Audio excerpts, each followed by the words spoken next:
Saeed Ajmal grabbed his 5th 5-wicket haul of the LV County Championship season before Moeen Ali and Richard Oliver, with a maiden first-class 50 on debut, batted Worcestershire into a good position on the penultimate day of their game with Glamorgan at New Road. The Welshmen started day 3 on 222 for 6, 130 runs adrift of their opponents, but soon found themselves in trouble after Joe Leach struck with the 4th ball of the day by trapping Rory Smith in front for a couple. Ajmal followed that up by having the other overnight batsman Mark Wallace held at short leg by Oliver for 36.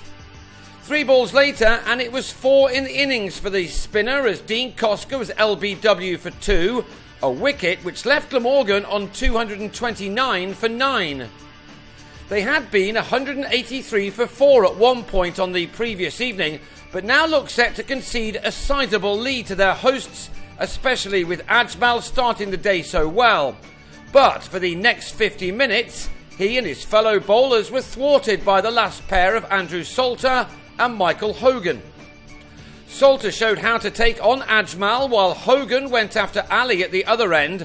Both of these shots carried the distance as this pair added a rather significant 68 runs for the last wicket in 14 overs. It made a big difference to the day, with Worcestershire having to settle for a first innings lead of just 55 runs rather than one in 3 figures. Glamorgan were all out for 297 to miss out on a 3rd batting bonus point as Ajmal took his 49th wicket of the championship summer, bagging his 5th fifer as Hogan was bowled through the gate.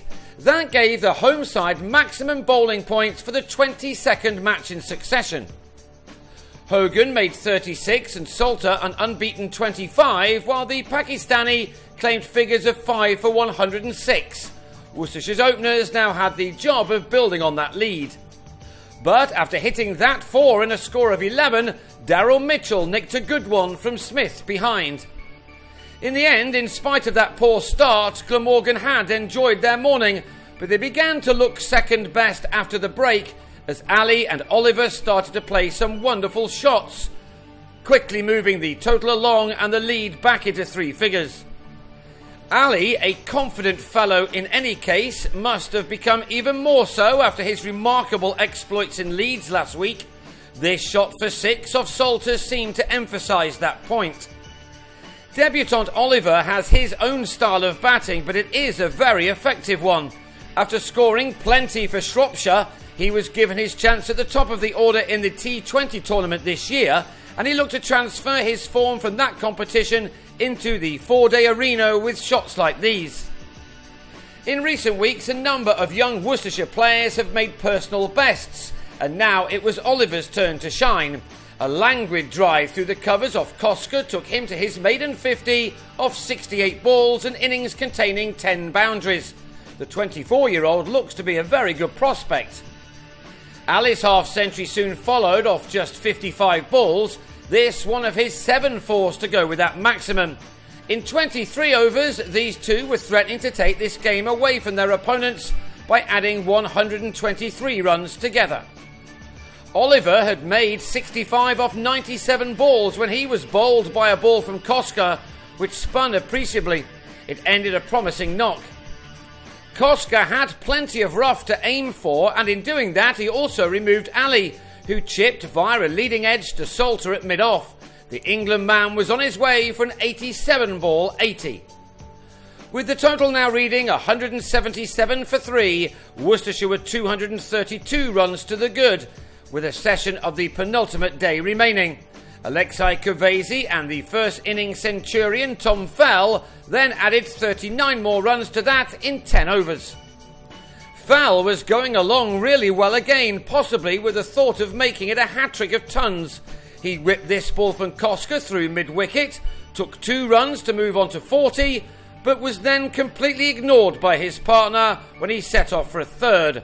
A couple of quizzical gestures were aimed at Kavesi as Fell trundled off. Kavesi was soon back in the pavilion to face the music, as in Koska's next over, he was LBW for 21. The left-arm spinner then grabbed his 4th wicket as Tom Kohler-Cadmore mistimed a shot over the top to be caught at long off on 7. It was then 5 for Koska as Leach was hit on the back leg right in front of his stumps to go for 5. That gave the bowler his 3rd 5-wicket haul of the summer and the 12th of his career.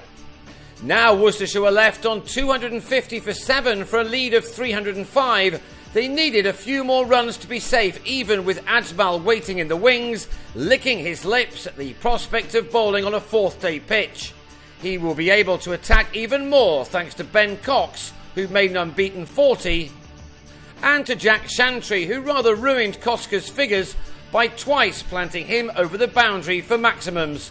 With time running out, Mitchell then declared on 299 for 7, Koska with 5 for 97, and that left Glamorgan a target of 355 to win from a minimum of 97 overs. Worcestershire had 1 over at night watchman Salter, who played out a maiden from Charlie Morris, so that leaves an interesting day ahead, one which Ajmal will no doubt be relishing.